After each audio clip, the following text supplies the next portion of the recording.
Hello, everybody. This is Just in Case from American Newscape, joining our friend and media personality and the head meatball, Jerry Maldonado, back for another installment of Meatball Therapy. Hello, Jerry. Welcome back to American Newscape. Well, hello there. Welcome back to me and all the stuff, man. How are you? We are ready to be mentored, Jerry. So why don't you lay some magic on us, will you? Well, you and I discussed in the pre-show about something. And let me just kind of clarify what transformation is for people. And this is my humble opinion, mind you, and this is what has helped me literally just change everything about my life. Transformation is you maintaining a certain energy, whatever it might be, love, success, abundance, whatever it might be. Maintaining that constantly and allowing life to bring you all your desires. It's really that simple. But the biggest POA that gets in the way is triggers. And you and I had discussed this, I think, back on episode, number 10, a couple of years ago. And I had the experience the other day of one of those triggers in my life. And to mention Mom, it's her birthday today. So happy birthday, Mom. And a big old 82, actually a week after me, but only 50 years apart. we're getting there. I'm catching up to her. But Sunday, I had worked, coming back from vacation, as we had from our last show last week, coming back from vacation, I had to just do a 12-hour shift. 12 in the morning until 12 in the afternoon to get work back in this shape after me not being there. Get back home, enjoyed some breakfast, showered up, had the jammies on, did a dive bomb for the bed, and the phone rang. It's Mom. She goes, "Can you come pick me up?" I said, "What's wrong?" She goes, "I've fallen and I can't get up." I'm kidding, but she actually fell at home, and they brought her to the hospital as a check, which is fine. And I said, okay, after no sleep, and I said, no problem. Bring out the Mr. Coffee. Let's make a coffee. I go down there, pick her up. A couple, 3 hours later, we're heading back. And she gets in my car, and she goes, "What the hell is this?" I mean, your mom, she's kind of blunt whenever she's talking about that. She goes, "What is this?" That was the music I had on. Part of my transformation was I completely changed everything that I listened to, including music. And she goes, "Put on something that I like." I said, "Okay, fine." So I put on something basic. Little did I know that it was something that was a heartbreaking song that I had from the past. And I didn't even realize it. And this is what triggers are. It's basically your past coming to say hi. And it's saying, "Hey, remember me?" And it's basically from your stimuli of what you see, hear, smell, taste, and touch. Not even realizing that 20-minute ride home, I was angry about something, but I didn't know what. Come to find out, as you're chuckling, indeed, I was triggered. And for those of you guys who want to transform in your life, it's imperative to keep that away. It's like not touching the stove anymore in your life, as us old school guys know. We knew not to touch it again once we got burned. Why is it so hard in today's reality for people to realize that if you keep re-triggering the past, you're going to keep going back there? Well, that's true, and there's a lot of triggers out there, but Jerry, I would recommend to you something called closure. Ooh. Closure. That's just a song. Mm-hmm. That's just a song that helped you through a period. Because that's what it did. It was therapy for you when you were listening to it. Yeah. Helped you get through that period. And now when you hear that song, you should celebrate where you've come from where that moment. I'm sorry. I heard feedback. I'm sorry. But go ahead. Finish that last part. I forgot. Well, I want you, when you hear that song, I'd like you to think about how far you've come since that song was indeed a trigger. So that should be a celebration. Oh, indeed.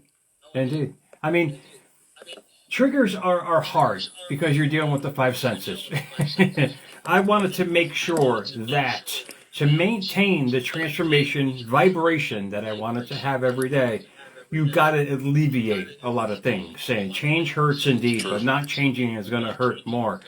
And by doing that, it was great because if you look up triggers, you just Google triggers, it's all associated with a mental issue, indeed. But we all have a past, but it doesn't mean you have to live by it, indeed. Easier said than done, but adding triggers just compounds the problem.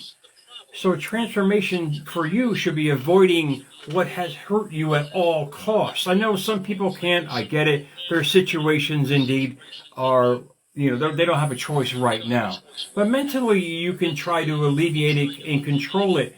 Look at the greatest generation coming back from World War II. They had a purpose when they came back. They didn't talk about the war. What they talked about was growth, family, prosperity, a new life. And there you saw this huge boom of economics from people with a purpose. Transformation with a purpose. You just brought up your mentality to the third power about growing yourself mentally, spiritually, and eventually financially. Well, I always thought the greatest generation, when they came back, there was so much work to do, that they didn't have time not to do it. Yeah, the internet has made us really, really lazy, huh? Indeed. Yeah, that's what I mean. With a purpose, it's like me, with a purpose every day, and you with a purpose every day. We know what's going on. We don't have time to focus on what has happened to us. All we are creating is from now, the present, for a better future or whatever we want to create in the future. That kind of thinking, that kind of mentality in your life can only bring it to you.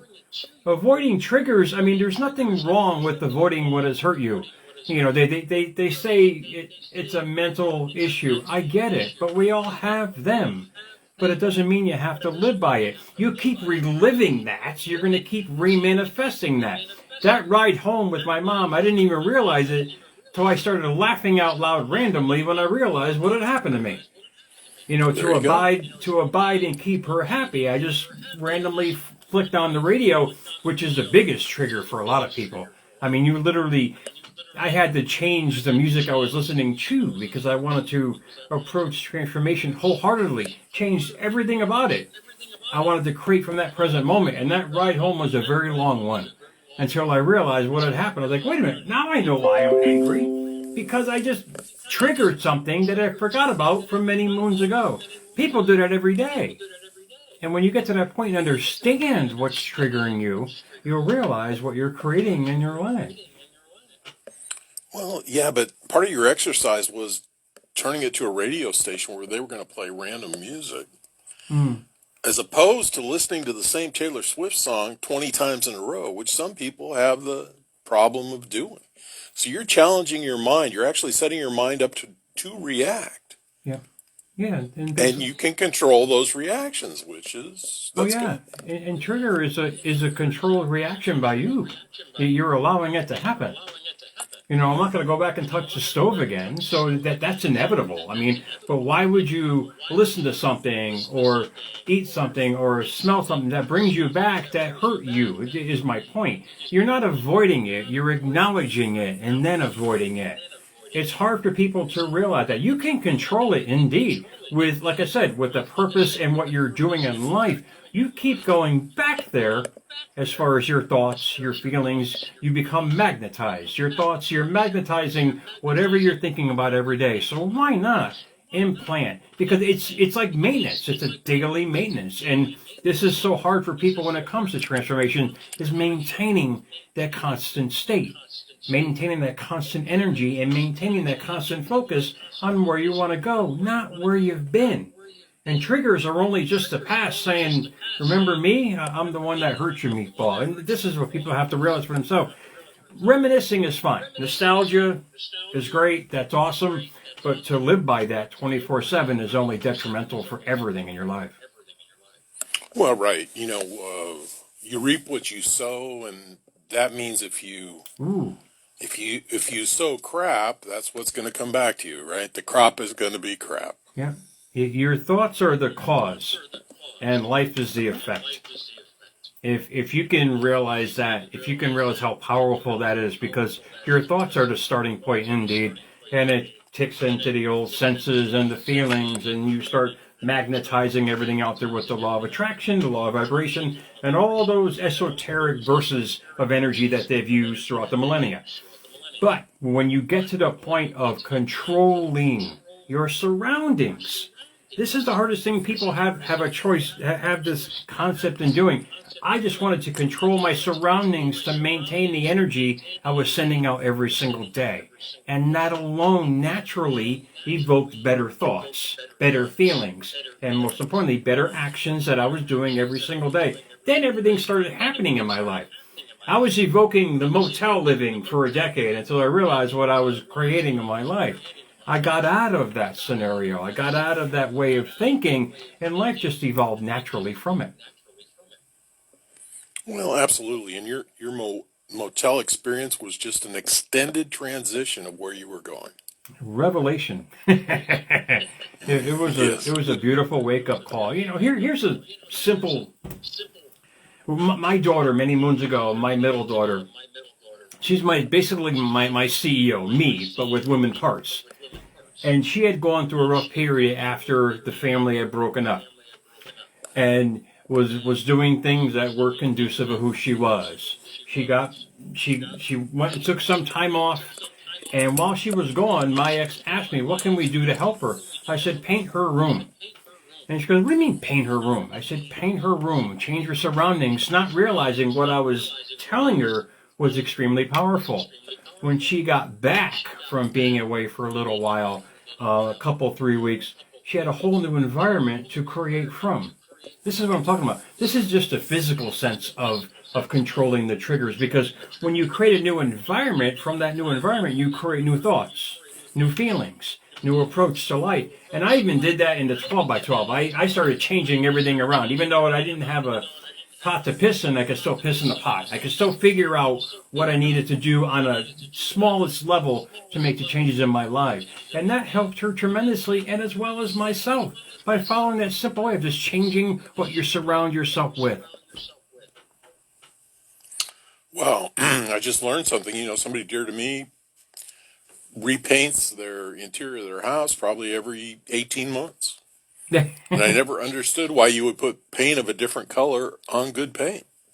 You know. Well, now you've told me why. Well, you mean, think about it. I mean, you're doing, you have the same room but a different atmosphere, literally by changing of a color or a scent or a piece of furniture. I'm always changing things around here. That's because I want to, not because I'm OCD about anything near me. Well, I just like changing things. I want to keep the same format going. But transformation to me is everything, because it literally saved my life. And doing little things like that has completely changed my mentality. And that's all it is. And that's basically all transformation is you changing how you think. Because from that changing how you think, you're creating new options, new potential, new opportunities, new possibilities. By doing that every single day consistently, but it's got to be maintained. Well, you know, Jerry, we all know people that will plant a tree and just celebrate the growth of that tree as that tree grows. And they're picking up that energy. You know, that's important to them. And they don't worship at the tree, but they certainly, every time they see that tree, they remember. They remember where it came and how it got there, and they're responsible for it. Oh yeah, the natural evolution of growth. I mean, if you think of a thought as a seed that you're planting every day, and what happens? You water it with thought, you maintain it with thought, you're constantly thinking about it. It's going to grow and blossom into this beautiful, beautiful bush. But if you are sowing seeds of hate and anger and regret and shame and guilt, which I mean the chemistry you're creating in your body alone, those seeds can only grow into the nightshade that eventually is going to destroy you. And you're not letting go of the past. You can't really let go of anything. It goes into the subconscious mind, and the storehouse gets triggered by the five senses. That's our control. Is what kind of five senses are we going to allow in our environment? What are we going to allow to get triggered every day? To me, I want to get triggered into where I'm going every day, instead of, like I said, with my mom, inadvertently, where I've been. And that was a traumatic event for me. I didn't even realize why I became so angry. I was like, look, I'm just acting just like you. She just got in the hospital. She wasn't feeling good. And she was irritable. I get it. And all of a sudden I started complying with her. Not even realizing I was being triggered by, there was a song on the radio. I was like, oh my God. And I started laughing out loud randomly. And she thought I was nuts, but I just acknowledged what I was listening to had opened up a door in my subconscious mind to what had happened to me many, many, many moons ago.